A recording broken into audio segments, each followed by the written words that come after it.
video's good. Am I in shot? Shmuel, I did makeup at home. You did makeup. When did you do makeup? You shaved parts you can see. Makeup's really important for this. Okay, so what are we starting with? We're starting with who we are. I'm Shmuel, former manager of Beretenu, the Jerusalem Beer Center, and currently head brewer at Hatch Brewery. And I'm Ephraim. I am the owner of Hatch Brewery, beer nerd, beer lover, beer drinker, friend of beer overall, I would say. So, many a year ago when I was a Talmudic student in the yeshiva, so I would be half studying Talmud and half brewing beer. And I needed beer friends. So we created the, what was it called? We had a name, the Jerusalem Brewing Syndrome. That was our name. And it was me, you, Itai, a couple other guys, and we would get together once a week, and we would just be extremely nerdy about a cool topic. Yeah. Like, beer was a cool topic, but we found a way to make it not cool. Like, that was our thing. We drank. We did drink a lot of beer, and we went into very extreme minutia about beer. But that was kind of like our, what do we call it? We called it sensory analysis, or what do we call it? I don't remember what it was. I think back then we just discussed some things about beer and just tasted new things. We didn't call it anything back then. I was calling it all kinds of things. You were calling it things. You were drinking. I was calling it all kinds of things. But we were both doing the same thing, which was drinking. What's our band name? What's our band name is a good parallel there. So that's how I think how we became kind of a beer crew. And then Itai started doing all this cool, funky stuff with his yeast. And I remember one point, Itai said, "Can you brew a beer?" And it was like a complex beer. It was a gluten-free beer based on the Zambezi because it was a parallel to one of these strains of yeast was similar to something in Africa and something. And I don't think I listened to all the details. Itai called us like, "Can we brew this weird beer at your house?" I'm like, "Sure, let's brew it." So we made this gluten-free weird beer, which I actually think came out pretty good considering it was gluten-free and from a yeast from someone's basement. I was involved, I think, sometime later. Mm-hmm. Was approached by Dr. Women, and it was like, "Yeah, Itai told me you make mead. We have this ancient yeast. You probably made mead with it. Just, can you ferment some honey for us?" It's like, "Yeah, sure, I'll ferment honey." How hard could it be? I'll make it into alcohol. And it sounds cool, like ancient yeast from Persian headquarters in Jerusalem or outside of Jerusalem. Yeah, let's try it out. And then you made that mead. What did I don't remember. Yeah. I don't know if I tasted. So I did. We did a very small batch, and I can't even remember. I think we just handed out a couple of bottles and we did a tasting, and it was awesome. Most people were just, "Where can I get a bottle of this?" It's like, you can't. You will probably never be able to get a bottle of this. Money is not an issue for me. Where do I get it? You can't. You cannot. It's a sales strategy we had. We didn't sell anything. We just had a sales strategy. Yeah.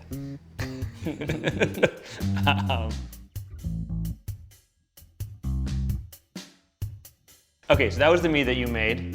I brewed that Zimbazi beer, but I think the really memorable moment was when Itai asked us to sit on that sensory session where we were kind of asking this question of, what does this beer taste like? What is these yeast? What is the flavor profile of I think it was a couple of strains of the yeast.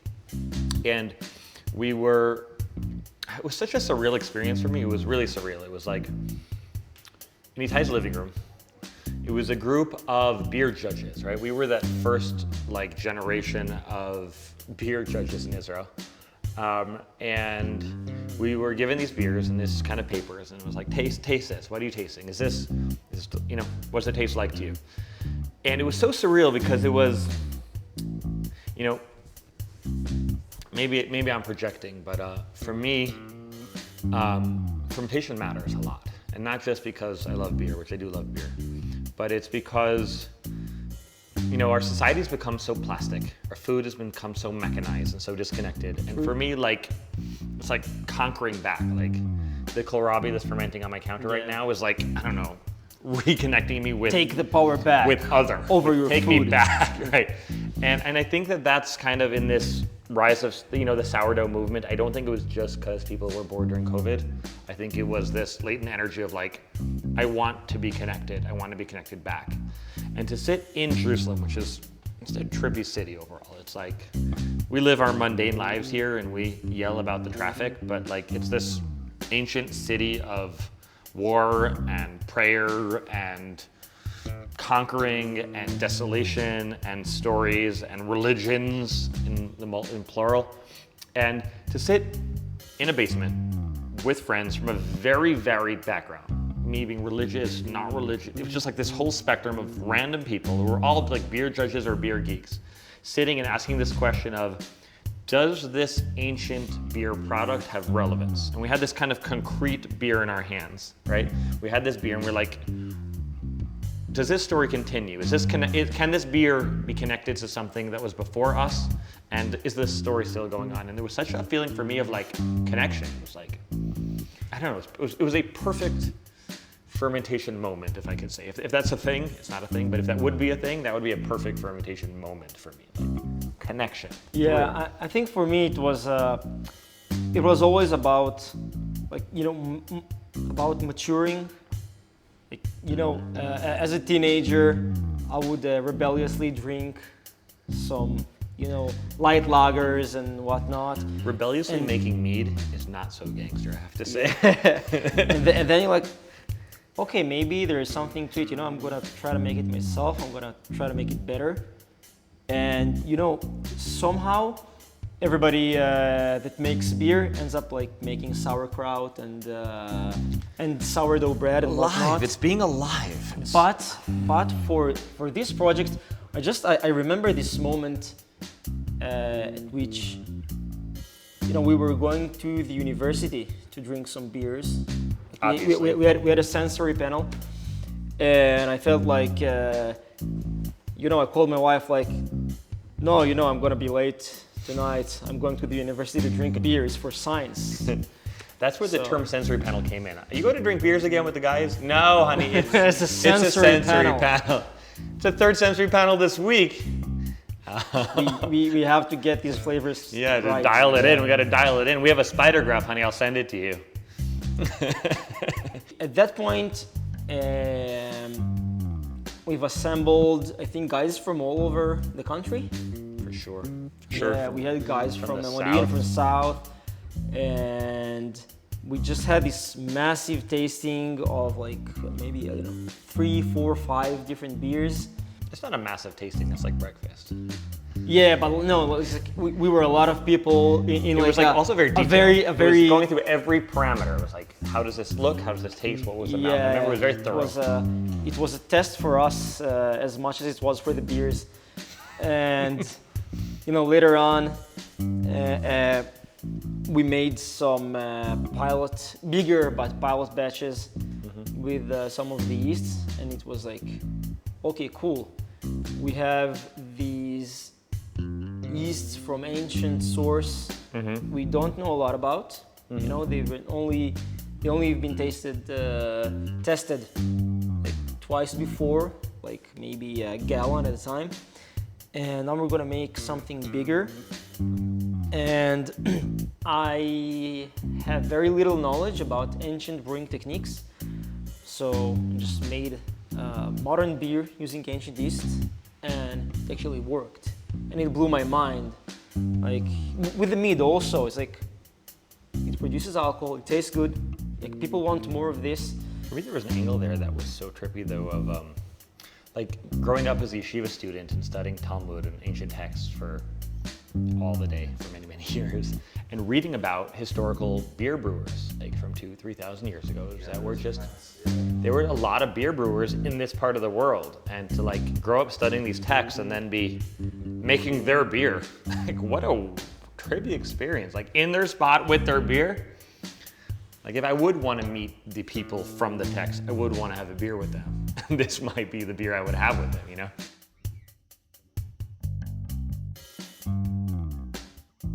we've been making these nice trials, and one might ask himself like, well, where do you get it? Can you get it? And actually, during my time at Beretenu, the university approached us in order to make a commercial, like small but commercial batch for them. So I've made a beer, like a modern beer, with the Philistine side heritage yeast. Mm-hmm. So we made like an English bitter, but with yeast from like 3,500 years ago. And actually, do we have a bottle? Can we try it? Yeah? Of course you can. Oh, great. That is convenient. Well, thank you. Cups, beer, opener. Do that trick with your teeth. No, my mom An opener. always told me not to. An opener. Oh, cool. It's a beer. It's a beer. I love that joke. I'm a beer judge, and as a beer judge, I determined that this is indeed a beer. Yep, it's beer. It's like my beer judge dad joke. 3,502.5-year-old beer. All right, let's see. Cheers. Cool. Yeah, so actually tastes like a beer. Cool. Barley wine. Like really, I guess that's like a sherry oxidized note. I guess that makes sense. Yeah, so this beer was sitting in the bottle for a while, so I think it's like 3,500 years and one. So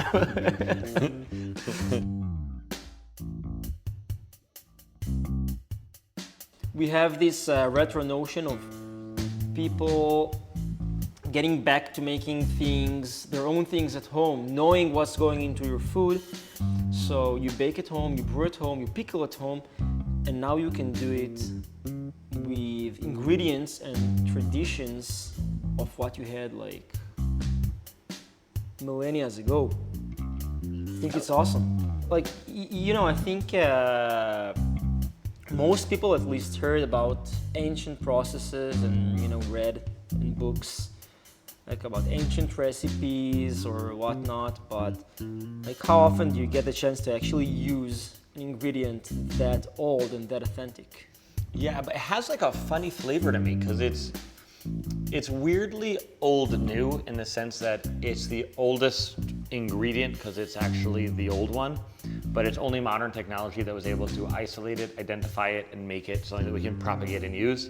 So it's this cool confluence for me at least, like technology meeting something so dated, and in doing so creating something concrete that I'm going to drink and enjoy in this moment. Like that's crazy to me. Like it's what a cool mix. And you have to remember, like when we're talking about like these microbes and yeast and fermentations, it's actually what's connecting us to the past, because you have generations over generations of microbes doing like the same thing but different.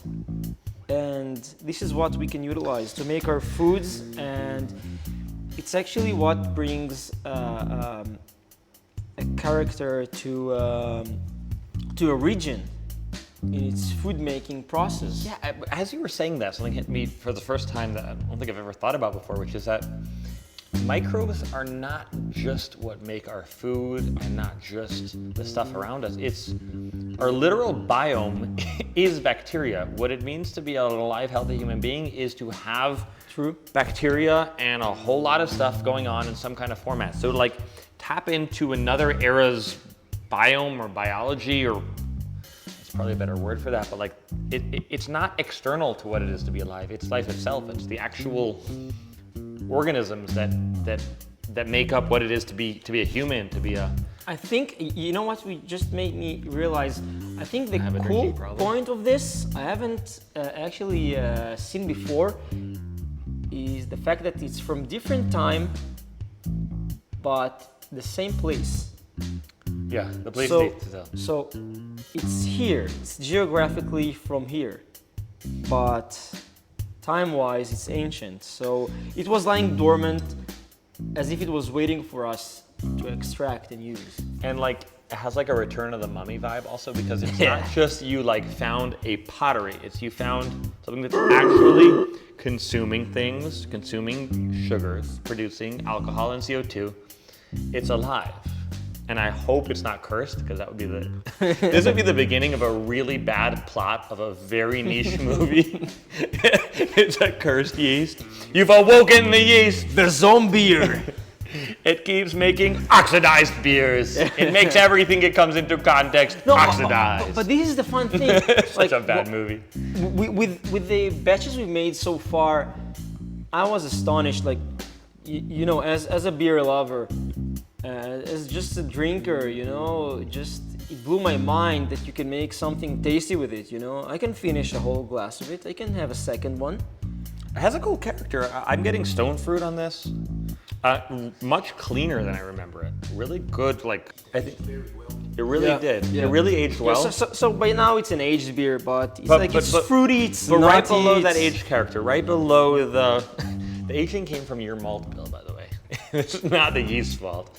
The age is your choice of barley. Maybe my beers, I don't know. After this yeast, we make a beer with his beard hair bacteria, because I feel like that would be the next authentic Jerusalem experience.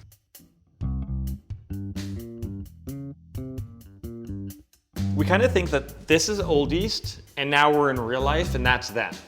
But really, we are just in the middle of time, and this was before us, and there will be after us, right? We're in middle of a timeline, and maybe my SO5 from Cephale in like 3,000 years are gonna have some kind of like androids looking at it going, this is the yeast is heritage yeast, I believe. It's produced. It was the most dominant yeast in breweries around Jerusalem. Yeah. It had a neutral profile and was approached for its, I don't know, but there's something about it that's like, this is not bringing the then to now. It's bringing something before us to something that's now, and part of this timeline of humans evolving, eating, drinking, and just being intrinsically connected to this fermentation process. I think it's basically tradition, but fun. Yeah. You heard that. How did you hear that? You heard fun and everything. Like, what did you mean?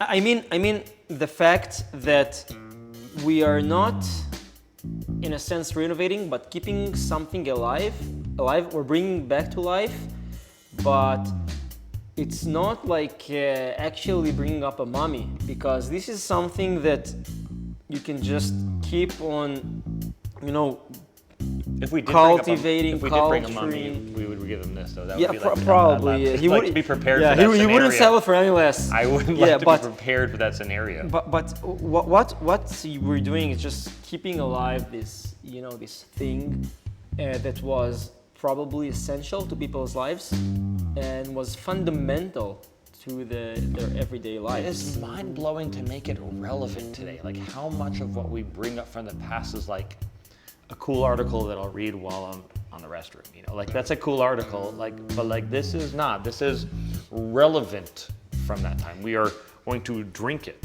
and enjoy it, and that's crazy to like bring it back and then bring it to today's life. I'm taking your life and I'm bringing it to our life. I'm bringing then.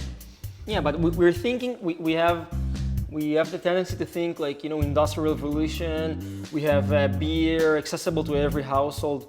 Well, hold my beer and watch this. You know, like people were counting on beer for their survival from the beginning of like human history, or probably before that. I think people don't realize that beer was a survival thing. Like your water was infected. You needed the alcohol to keep yourself safe. So basically we're just beginning to do now what we stopped doing for a while, but we did back then, but cooler. I'm excited about this yeast because I went camping in the summer, and normally like I show up with my beer and I like trying to impress other people that I meet, like it's my beer from my brewery, no big deal. And then the guy next to me offered me this delicious brown drink, and I'm like, what is this? He's like, well, it's a product that I distilled. I'm like, well, cool. I mean, I have to distill also, but cool. And he's like, well, I distilled it from mead, which is pretty rare. And I'm like, okay, cool. I make mead, nice.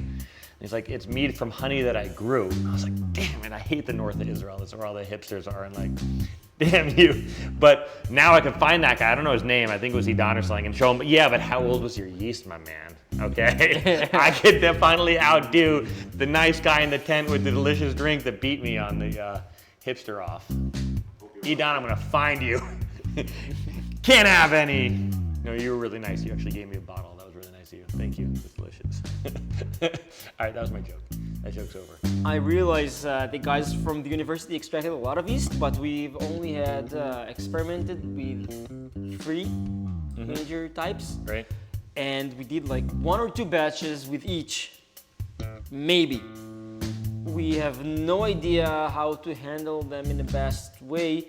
Like in modern yeast, you get a chart, how warm should you or cold you should ferment it at, like what nutritional needs do they have. And we're just starting to figure this out. Yeah. And the possibilities are endless with something that was just dormant there for thousands of years. I have this image, right? Somehow we're like all gung-ho about this yeast, and somehow someone from 3,000 years ago shows up. And we're like, oh, dude, we have a beer from your time. And he goes, oh, which brewery did you get that from? And we're like, I don't know, the one by, Beethoven, wherever they found this. He's like, oh, that's a bad brewery, man. That's a really bad brewery. Oh, I'm so sorry you're stuck with that yeast. Like, I don't know what it was then. Like, was this the good beer then? It's delicious now. Maybe it's your grain bill, I don't know. But like, how funny would that be? Like, yeah, this is the blue ribbon. Are you drinking the Natty Bow? You're drinking the Natty Bow of prehistoric times. You know what? That's exciting. You can like you can poke Pharaoh in the eye. Like, okay, I'm using your yeast, but I'm making a better beer now because I have sanitation. I have modern techniques. I have a cooler. I have a chiller. I have a conical fermenter tank. A new to us kind of. Yeah, let's call this beer better than Pharaoh's. Yeah, it probably is not going to curse us and mess up our lives. Most probably. I feel like if you named a beer like Pharaoh's Curse, it would just sound like a regular double IPA from any brewery in San Diego. It'd be like, and now you're right, actually from Pharaoh, and people are like, all right, cool, weird marketing, whatever. This is actually how you can tell. Dude, not hoppy enough. Like, make it more bitter. We are hipsters that went full circle. You put a full 1,000 IBU in this. It's not hazy. Yo, I like it hazy. You know what's the funniest part in the research? How could they tell like these vases were used to make beer? Because they found it in an old bowling alley. That's what I thought. Also, yes. No, that's what I didn't read all the literature. They found it in 6-packs. Yeah. 6 little mini vases in it to go back. Not true. That's funny. False information for the future.